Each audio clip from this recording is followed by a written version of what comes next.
في اليمن لا يبدو كل شيء فيها على أفضل حال، فجماعة الحوثي وصالح المسلحة وبعد عملية الانقلاب على خيارات الشعب انهارت معها كيان الدولة ومؤسساتها العسكرية والمدنية. استولى الانقلابيون على مقدرات البلد ونهبت وبطشت وأفقرت المواطن المغلوب الذي يتجرع سوء الوضع المعيشي ولا زال يعاني سكرات الجوع والفقر وغلاء المعيشة. عصابة لا تأبه بالمواطن أو الوطن، فما يهمها هو مصالحها الأنانية الضيقة والتربع على كرسي السلطة ليس إلا اليوم. وفي كارثة اقتصادية قد تودي بمصير حياة الشعب اليمني إلى المجهول، انهارت العملة اليمنية بسبب فشل السياسة النقدية لتلك الميليشيات وسحب مبالغ باهظة تحت مسمى المجهود الحربي. وقد تعرض الريال اليمني مطلع هذا الأسبوع لأكبر انخفاض في قيمته أمام الدولار الأمريكي، حيث تجاوز سعر الدولار الواحد 300 ريال. ويخشى اقتصاديون تراجع القوة الشرائية للعملة المحلية وتفاقم معاناة المواطنين المعيشية وانهيارا كاملا للاقتصاد في بلد يشهد حربا شاملة ومتواصلة منذ أكثر من عام. وخلال العام نوهبت فيه معظم مقدرات الدولة وتوقفت خلاله كافة الأنشطة الاقتصادية والاستثمارية.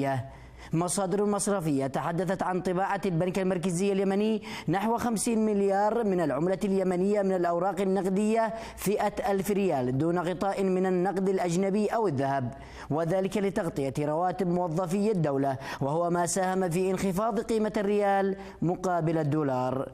الحكومة الشرعية تحدثت الأسبوع الماضي في اجتماعها السابق عن ضلوع البنك المركزي في صنعاء الخاضع لسيطرة ميليشيا الحوثي وصالح في ممارسات انقلابية خارج التفاهمات المعقودة بين السلطة الشرعية ومن يمسكون بخناق مؤسسات الدولة في صنعاء، وبالتنسيق مع أطراف إقليمية ودولية.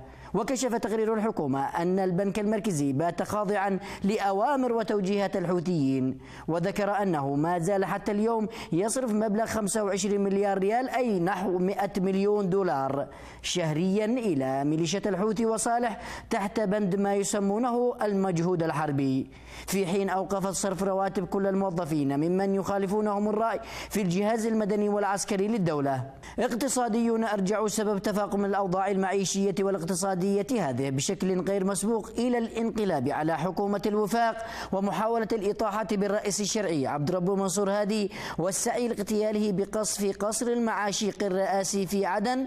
وفيما يستمر تدهور الريال اليمني مقابل العملات الأجنبية، فإن عودة مؤسسات الدولة إلى سلطة الشرعية هو الكفيل بالحفاظ على اقتصاد اليمن. ياسر هادي، قناة اليمن الفضائية.